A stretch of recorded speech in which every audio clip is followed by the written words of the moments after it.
Elvis যাদবের বাড়িতে 12 round গুলিবর্ষণ, বলিউডে আবারও আতঙ্ক। প্রাণ সংশয়ে ভারতের জনপ্রিয় ইউটিউবার ও বিগ বস 2 এর বিজেতা এলভিস যাদব। তার বাড়িতে 12 রাউন্ড গুলিবর্ষণ করেছে দুর্বৃত্তরা।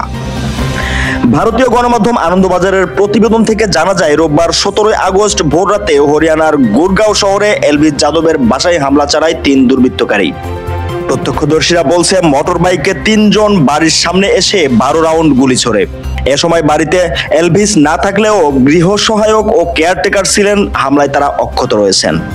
জানা যায়, দুর্বৃত্তদের হামলায় কেউ হতাহত হয়নি। ধারণা করা হচ্ছে, এলভিসের সঙ্গে বলিউড মেগাস্টার সালমান খানের বন্ধুত্বপূর্ণ সম্পর্ক থাকায় হামলার শিকার তিনি।